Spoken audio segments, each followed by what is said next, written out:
저는 박선희 목사님께서 시험과 승리라는 제하에 하나님 말씀을 선포하신 후에 집도해 주시겠습니다.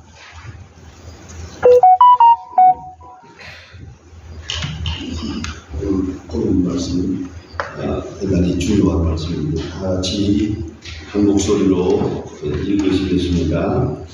얘들아, 너희가 여러 가지 시험을 당하거든 온전히 기쁘게 여기라.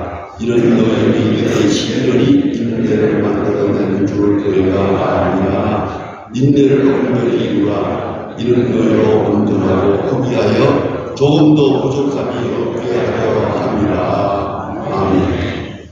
오늘 대단히 귀한 말씀 보여드립니다. 조금 신학적인 말씀입니다만 지난 시간에 잠깐 말씀드렸는데 사도 바울은 참 훌륭한 하나님의 종이고 그를 통해서 기독교가 세계적인 교회로 이렇게 발전하게 된 건 사실입니다. 그리고 신학적으로 정리 되었습니다. 그래서 유명한 말이 있습니다. 카바라트의 말입니다만은 기독교를 세계적인 교회로 만든 것은 사도 바울이다. 근데 바울을 그리스도인 만든 것은 예수다. 그런 유명한 얘기가 있습니다. 사도 바울은 그렇게 예수 그리스도의 십자가의 진리에 의해서 아주 기독교의 정교리를 잘 아주 명쾌하게 해석하고 조직해 주었는데 그러나 바울은 예수님의 제자가 아닙니다. 그래서 예수님의 하신 말씀을 직접 들은 바가 없습니다. 어쩌면 예수님의 얼굴도 한 번도 직접 못 본 것 같습니다. 그래서 그의 말씀 가운데 보면은 줄교지 받는 것보다 낫다 하는 말씀 딱 한마디 외에는 예수님의 말씀을 인용하지 못합니다. 예수님께서 이렇게 말씀하셨다, 예수님께서 이렇게 말씀하셨다, 그 말씀을 하지 못하고 있습니다. 그렇잖아요. 들은 바 본 바가 없으니까요. 십자가의 예수, 부활하신 예수를 만나고 그를 통하여 빛을 받아서 영감을 얻어가지고 그리스도를 보고 그리스도의 교리를 보고 율법을 보고 우리 그리스도인의 생활을 보면서 그 유명한 로마서, 갈라디아서 할 것 없고 아시는 대로 신약 성경 전체 중에 절반 이상 사도 바울이 썼습니다. 자, 그런데 야고보는 예수님의 친동생으로 우리가 알고 있습니다. 그래서 예수님을 간접적으로 직접적으로 따라다니면서 예수님의 말씀을 잘 들었습니다. 아주 몸으로 보았습니다. 그러나 늘 생각에 우리 예수님, 우리 형님 말이야. 저런 정도면은 유대나라 왕이 될 수 있는데 로마 군사를 몰아낼 수 있는데 이 나라를 독립시킬 수 있는데 왜 그리하지 않을까? 왜 능력을 행사하지 않을까? 왜 그 권세를 나타내지 않을까 하는 불만이 있었어요. 끝까지 예수님 십자가에 지는 날까지. 그래서 지난 시간에 말씀드린 것처럼 예수님이 성찬식 할 때 전설에 있는 얘기입니다. 성찬식 할 때 이것은 내가 너희를 위해 이는 내 몸이요 내 피다 받아 먹으라 하더니 야고보가 그 자리에 있었답니다. 받아 먹으라 하니까 안 먹어요. 나가버리고 마음에 안 들어. 그 능력을 가지고 왜 자꾸 죽는 얘기만 하나? 그 십자가에 죽는 얘기 그가 이런 마음에 안 들어서 나가버렸대요. 그랬는데 고린도전서 15장에 있습니다. 사도 바울이 거기서 말합니다. 예수님의 형제 야고보에게 보이시고 부활하신 다음에 야고보에게 보이시고 만삭되어 나지 못한 자 같은 내게도 보이셨느니라. 부활하신 예수를 만나는 데 있어서 사도 바울이 예수님을 만났다는 걸 그렇게 자랑스럽다. 부활하신 예수님이 나를 만나주셨다. 개별적으로 1대1로 만나주셨다. 그 자랑 삼는데 거기에 웃전에 한 마디가 있어요. 예수님의 형제 야고보에게 보이시고 내게도 보이시고. 야고보에게 예수님 한 대충 11분 나타나서 보이는 걸로 되어 있는데 그 중에 하나가 야고보에게 개인적으로 1대1로 딱 만나서 궁금한 게 하나 있어요. 만나가지고 뭐라고 얘기했을까? 예수님이 야고보에게 뭐라고 말했을까? 그런데 거기에 대한 전설은 이렇게 말합니다. 이제는 받아먹으라 그랬대요. 이름이 안 먹고 가버렸잖아요. 그러니까 이제는 받아먹으라. 그때 야고보가 무릎을 꿇고 주여 어째서 나를 이렇게 사랑하십니까? 거기서부터 그가 예수님의 제자가 되고 예루살렘 교회의 일대 감독이 됩니다. 그럼 왜냐? 지난 시간에 말씀드린 것처럼 예수를 가장 많이 닮은 사람이기 때문입니다. 두 번째는 예수에 대한 것을 가장 많이 알고 있기 때문입니다. 예수님을 많이 닮은 사람 최고예요. 예수님의 생각을 다 알고 같은 마음을 가지는 사람이 최고예요. 우리 교회에서도 그렇지 않습니까? 예수님 닮은 사람 얼마나 중요합니까?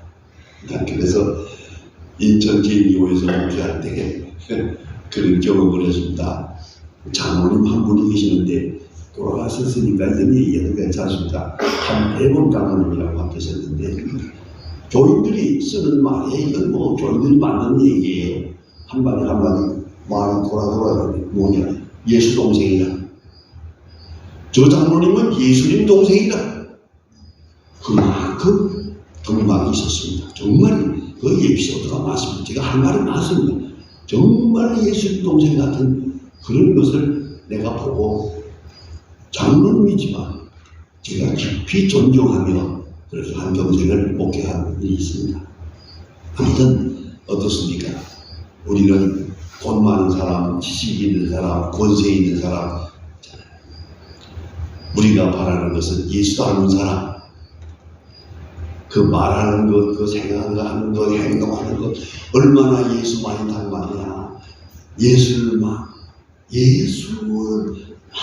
닮은 사람, 얼굴도 닮고, 마음도 닮고, 생활도 닮고, 그 사람이 존경을 받는 거 아니겠습니까? 그 사람이 존경을 받아야 할 거 아니겠습니까? 그것이 바로 교회다 하는 얘기입니다. 야고보는 그런 의미에서 가장 예수를 많이 닮은 사람입니다.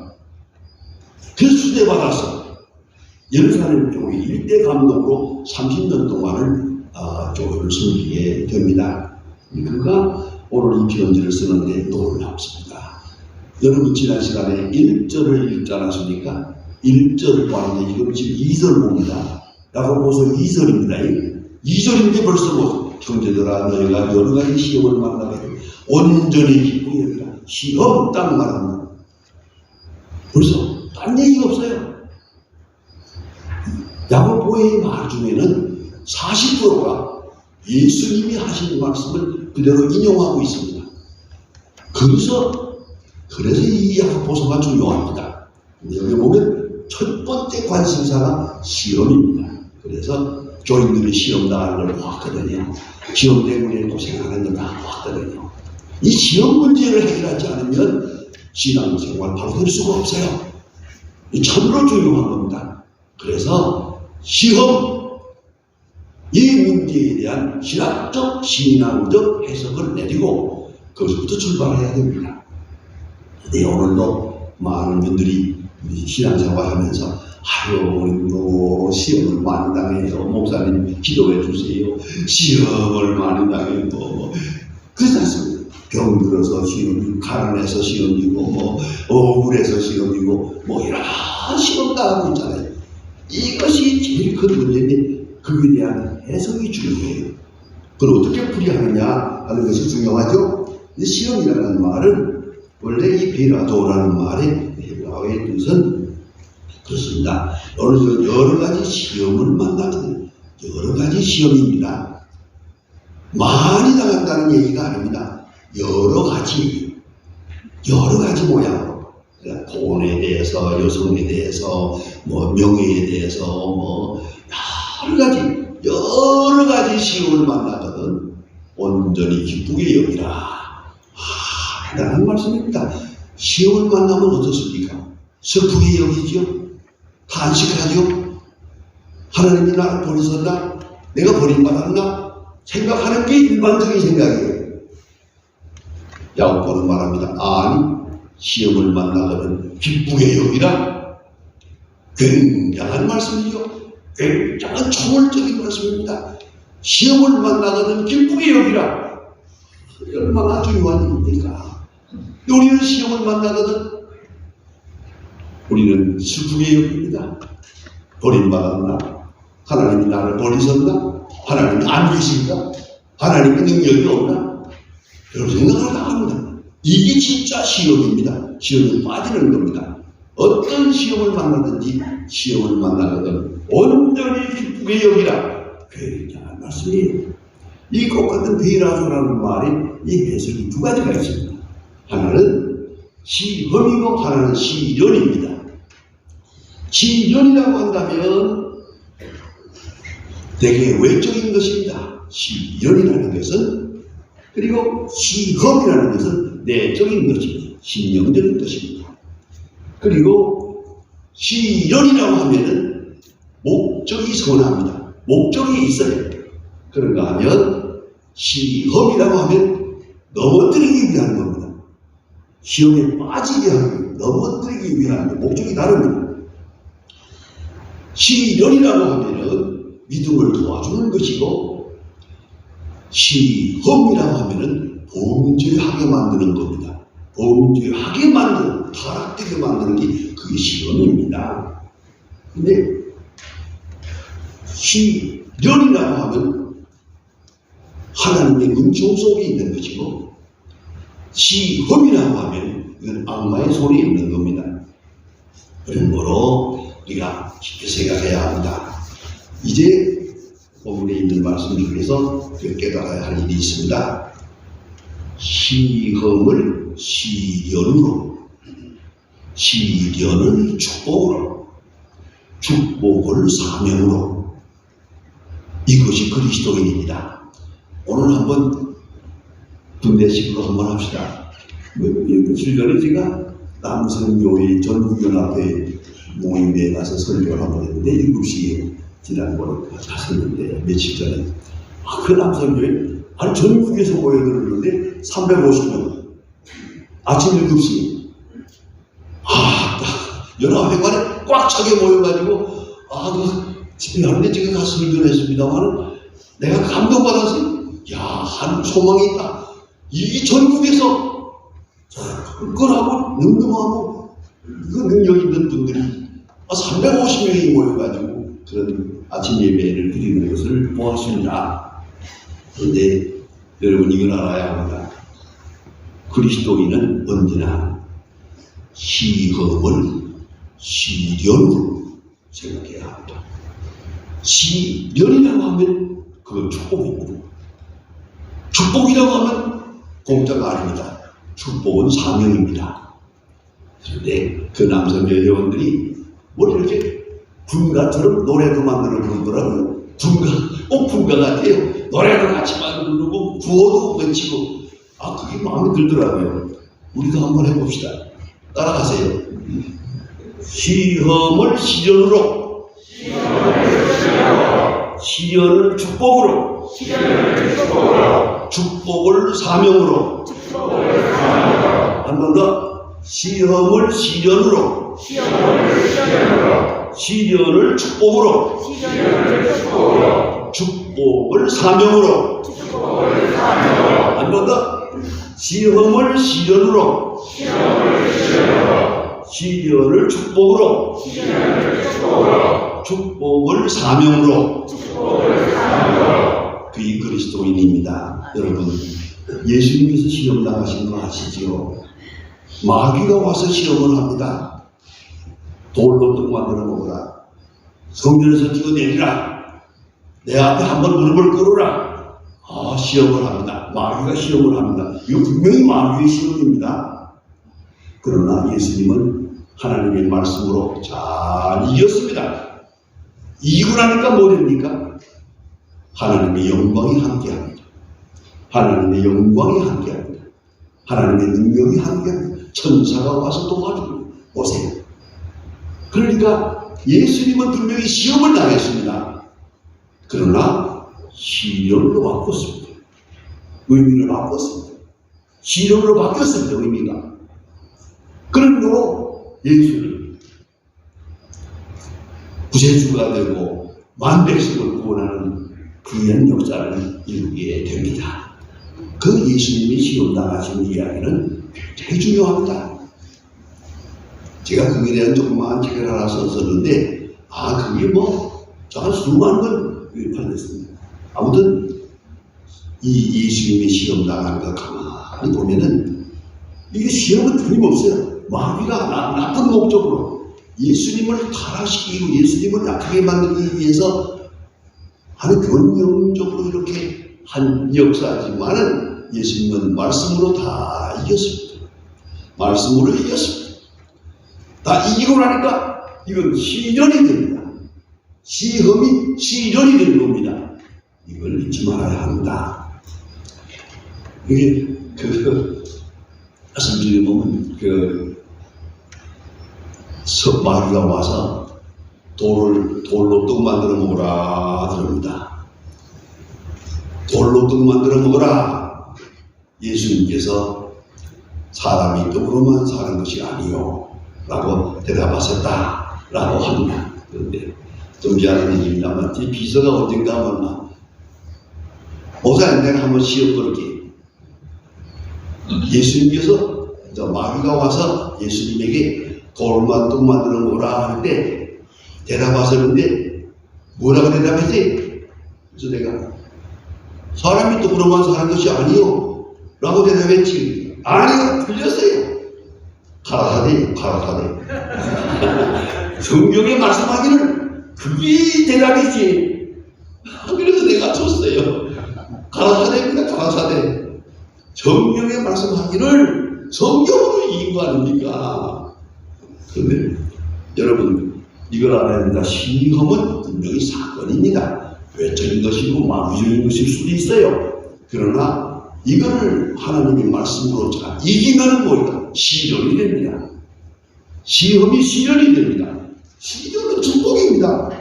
축복은 내가 복 받아가지고 잘 살라는 거 아닙니다. 이거 사명입니다. 축복은 사명입니다. 돈 가졌으면 사명입니다. 지식이 있으면 사명입니다. 건강이 있으면 그것도 사명입니다. 건강해서 나참 잘하는 거 아니에요. 뭔가 해야지. 건강해서 일해야지요. 축복은 사명입니다. 이걸 잊지 말아야 합니다. 그런데 오늘 성경 말씀에 참 귀한 말씀 있잖아요. 여러 가지 시험을 만나거든 온전히 기쁘게 여기라. 어떻습니까? 우리는 시험을 만나면 우리는 단식해요, 슬프게 여겨요, 절망해요. 아이고 시험 당했다고, 아이고 이 시험 때문에 못 살았다고. 심지어 목사님까지 괴롭혀요. 기도해달라고. 아이고 시험. 근데 오늘 성경은 뭐라고 합니까? 기쁘게 여기라. 놀라운 말씀이죠. 그 원인이 하나님에게 있다는 걸 믿어요. 이 모든 일이 하나님의 은총, 하나님의 섭리, 하나님의 축복 속에 있다는 것을 믿고 있어요. 그렇기 때문에 기쁘게 여기라. 시험을 만나거든 기쁘게 여기라.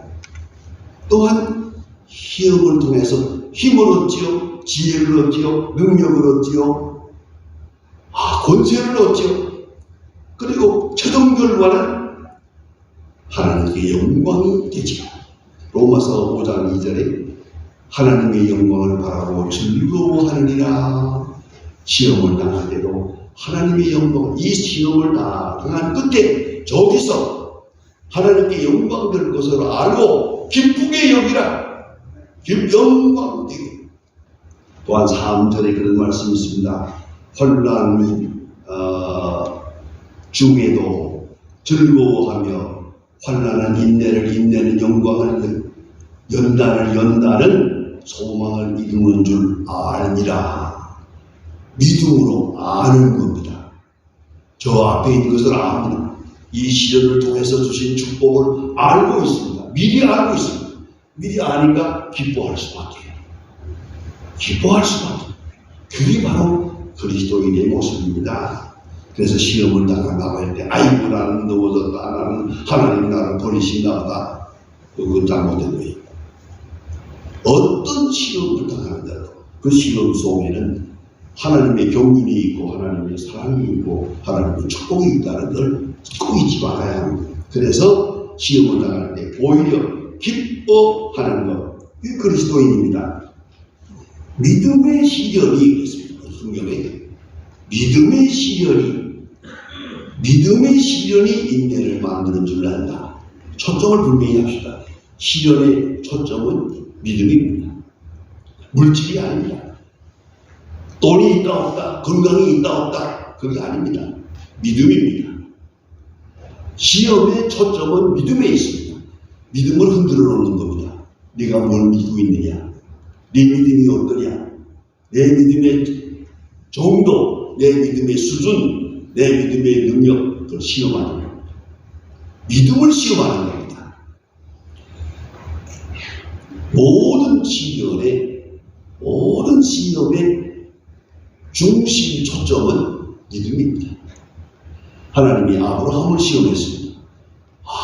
그건 대단한 시험입니다. 그 어떤 아들입니까? 100세의 어떤 아들이에요? 100세의 그 귀한 아들을 이게 성경상으로 자세히 연구해 보았는데 도대체 이삭이 그때 몇 살이었나 하고 짐작밖에 못합니다. 지금 확실한 건 모르는데 짐작으로 볼 때 27살 정도 될 것 같아요. 아직 장가를 안 갔어요.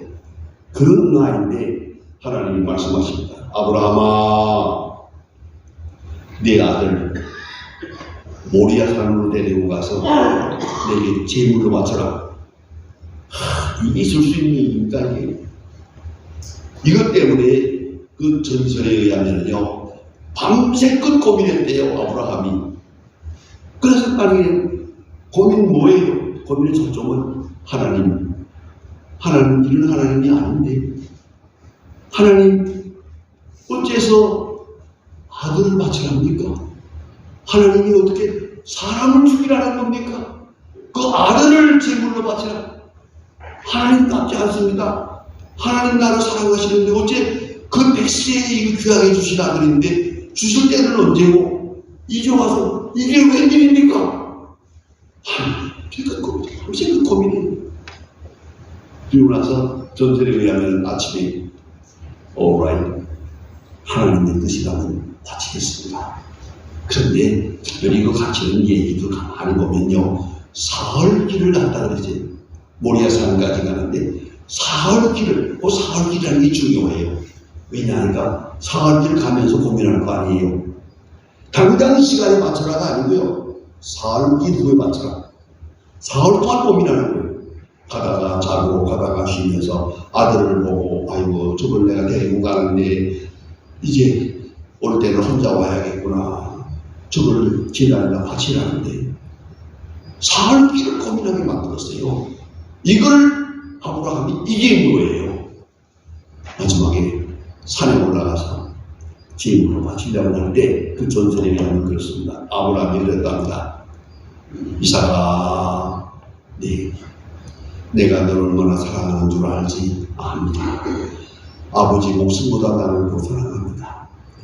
아브라함아, 이삭아, 내가 하나님을 얼마나 사랑하는 줄 알지 압니다. 근데 그 하나님이 너를 제물로 바치라 한다. 이삭이 그 중요한 시간에 빙그레 웃으면서 하나님이 그렇게 말씀하셨고 아버지의 뜻이 그렇다면 그러셔야지요.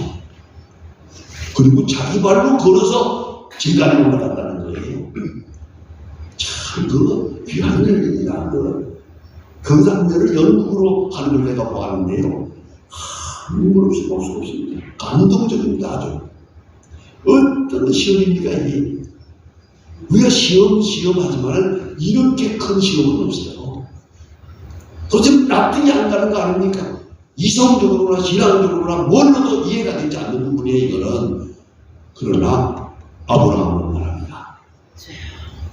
하나님이 말씀하셨다면 그래야죠. 이상한 생각합니다. 아버지의 뜻이 그렇다면 그래야죠. 이럴 때 하나님이 말씀하십니다. 아브라함아, 내 아들에게 손을 대지 마라. 이제야 내가 나를 사랑하는 줄 알아보라. 말씀합니다. 그리고 내 후손 중에 메시아가 태어날 것을 그때 예언하시고, 이걸 잊지 말아야 합니다. 엄청난 시험입니다. 시험을 다 이기고 나니까 시련이 됩니다. 축복이 됩니다. 이것이 아브라함이 당한 시험 아니겠습니까? 그래서 꼭 잊지 말아야 합니다. 모든 시험은 믿음의 시험이다. 믿음을 시험하십니다. 믿음이 있는가 없는가? 믿음이 확실한가? 믿음이 정말 하나님을 믿는 믿음이 확실한가? 여러분, 물질도 건강도 가정도 친구도 다 중요하지만 결론은 믿음입니다. 내 믿음에 시험이 오는 겁니다. 내가 무엇을 믿고 있느냐 하는 것입니다. 모든 시험은 믿음을 위해서 있는 겁니다. 그래서 시험을 이기고 나면 믿음이 생깁니다. 믿음이 온전해집니다. 믿음이 강해집니다. 그것이 축복입니다. 이 시련을 거쳐서, 여러분, 대단히 죄송합니다만 하나님께서 우리에게 복을 주실 때 그냥 듬뿍 줘서 부족하는데 안 그래요. 먼저 그릇을 준비하고 줘. 우리 사람들의 생각입니다. 그릇을 준비한 다음에 주세요. 그릇을 어떻게 준비하느냐? 그 축복을 감당할 수 있는 능력, 감당할 수 있는 지혜, 감당할 수 있는 겸손, 이걸 주시고 난 다음에 주세요. 그냥 듬뿍 주시지 않아요. 그냥 주면 버리잖아요. 여러분 어떻습니까? 애들에게 돈 마음대로 줘요? 돈 있다고 주는 거예요? 아니에요. 아이들이 돈을 쓸 줄 아는 능력을 준 다음에, 돈을 관리할 수 있는 지혜를 준 다음에 줘야지. 돈 쓸 줄 모르는 아이들이 돈 주고 오면 어떻게 될 것 같아요? 그건 아이를 죽이는 거지. 시험에 빠뜨리는 거지. 그렇기 때문에 우리가 자식을 키울 때도 자식에게 돈을 줄 때 돈을 관리할 수 있는 능력을 키워놓고 주는 거예요. 돈이 얼마나 귀하다는 것도 알게 하고 주는 거예요. 그 믿음, 지식 먼저 주고 나서 돈을 주는 거 아닙니까? 그와 같이 하나님께서 우리에게 주실 때 잊지 말아야 합니다. 여러분 죄송한 얘기입니다만 하나님 앞에 돈을 달라고 그러니까 아주 간단하게 하나님 부자 되게 해주세요. 부자 되게 해주세요. 기도해 볼까요? 그러면 미안합니다만 있는 돈 다 없어질 겁니다. 홀랑 없어지고 나서 다시 시작하는 거예요. 그냥 덤뿍 주지 않아요. 그냥 나가는 사람에게 줬다가는 다 망하니까 돈도 망하고 사람도 망하고 인간도 망하고 가정도 망합니다. 이거 나와야 됩니다. 며칠 전에 우리 포르투갈에서 얘기했습니다만은 설교할 때 얘기하는데 그 유명한 미국의 US Today라고 하는 잡지에서 한번 재미있는 연구를 해서요. 복권 당선되는 사람들이 어떻게 되나 보자. 그 엄청난 돈을 받았는데 몇백억 받았잖아요. 어떻게 되나 보자. 연구해 보았더니요. 95%가 다 불행해요. 복권 당선되고 나면 다 불행해요. 특별히 중요한 것이 40%가 이혼을 했어요. 여러분 지금 부부간에 무사히 사는 것 같아도 가난하니까 사는 거예요. 공돈 생기면 못 살아요. 그러니까 가난이 축복이지. 저거 공돈 생기면 40%가 이혼했다니까요. 그리고 대부분이 자살했어요. 아주 어려워요. 왜 그랬을 것 같아요? 이 돈이 거저 주어졌거든요. 그저 주어졌어요. 이건 안 되는 거예요. 이걸 관리할 수 있는 능력을 얻고, 지혜를 얻고, 경험을 얻고, 그 다음에 돈이 와야지. 돈만 먼저 오면 안 되죠. 하나님이 오죽하시겠습니까? 우리 인간의 생각도 이런데, 그런 거로 하나님께서는 시험을 통해서, 시련을 통해서 믿음을 주시고, 능력을 주시고, 지혜를 주시고, 그 다음에 물질도 주시는 거예요. 그걸 잊지 말아야 합니다. 그러니까 시험은 축복이죠. 시련은 확실히 복입니다. 이걸 잊지 말아야 합니다. 그래서 순수하게 만들지요, 힘있게 만들지요, 지혜있게 만들지요. 그렇습니다. 제가 아들 둘을 키웠는데 처음 아들 키울 때 제 아내가 그 연필 깎다가 손가락이 비잖아요.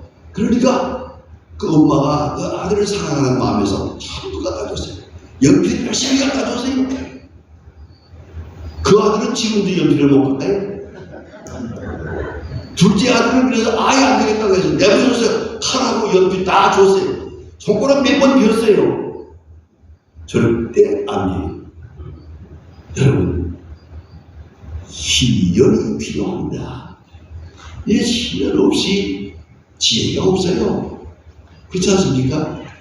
점집 손가락 하나 성함도 없습니다. 다 찍어, 다 비었고 찍었고 그렇다 해서 여러분 많은 시험을 당하고 시련을 당하고 그럼으로써 능력을 얻고 지혜를 얻고 믿음을 얻고 믿음, 순수한 믿음을 얻게 된다 하는 말이요. 그래서 오늘 성경 말씀이 인내를 온전히 이루라.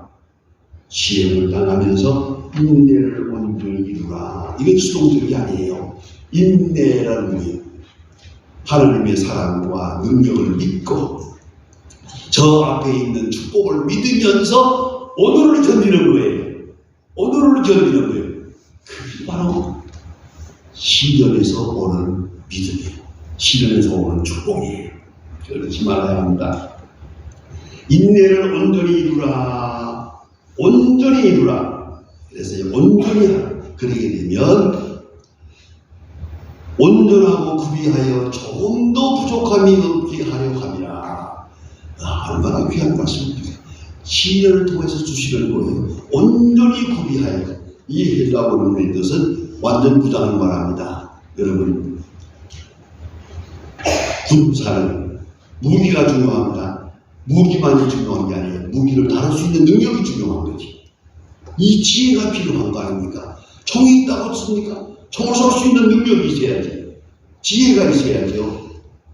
그러므로 많은 훈련을 통해서 그 뼈 아픈 훈련을 통해서 단련해서 조금 더 구비하여 부족함이 없게 하라는 이런 사람으로 만들기 위해서 우리에게 시련을 주십니다. 그때마다 믿지 말고 감사해야 됩니다. 하나님의 사랑이 하나님의 지혜요 하나님의 능력 속에 있어요. 그리고 온전히 기쁘게 여기라. 시련을 하고 온전히 기쁘게 여기라. 조금도 부족함이 없게 해서 하나님의 사랑으로 승리하게 한다는 말입니다. 그러므로 다시 한번 돌아가 생각해 봅시다. 시련을 시련으로, 시련을 축복으로, 축복을 사명으로. 한 번 더 다 같이 시험을 시련으로, 시련을 축복으로, 시련을 사명으로. 그게 바로 그리스도인입니다. 그러한 그리스도인이 되어야 것입니다. 시험을 만나거든 온전히 기쁘게 여기라. 어쩌나 얼마나 귀중한 말씀입니까? 우리는 시험을 만나거든 탄식을 합니다. 절망합니다. 근심을 합니다. 아니, 시험을 만나게 되면 온전히 기쁘게 여기라. 초월적인 신앙이죠. 시험, 이제 뭔가 되는가 보다.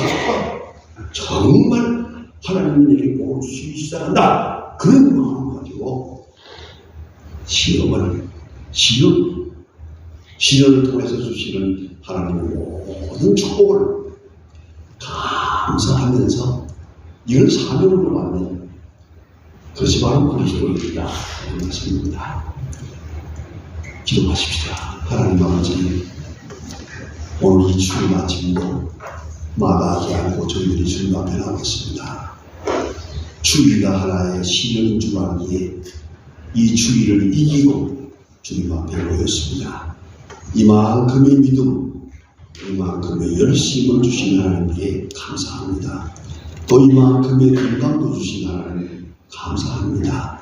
우리에게 주신 많은 시련이 시련인 것을 알고 시련을 통해서 주시는 하나님의 은총과 축복을 받고 항상 감사하며 믿음으로 승리하는 하나님의 사람들 되게 하시고 아브라함이 그 모든 시험을 통해서 하나님께 영광을 돌리고 축복의 사람 된 것처럼 우리 또한 모든 시험과 시련을 잘 이겨서 시련을 통해 주시는 하나님의 축복을 다 함께 감사하고 누리고 주께 영광을 돌리는 하나님의 사람들 되게 하여 주시옵소서. 지금은 우리 주 예수 그리스도의 은혜와 아버지 하나님의 사랑과 성령의 감화 감동 충만하시니 모인 주회와 온 고린도 회원들과 그 가정과 그리고 주께서 사랑하시는 이 민족과 이 나라 그 국군 장병들에게 이제와 영원히 함께 하시기를 간절히 축원하옵나이다. 아멘.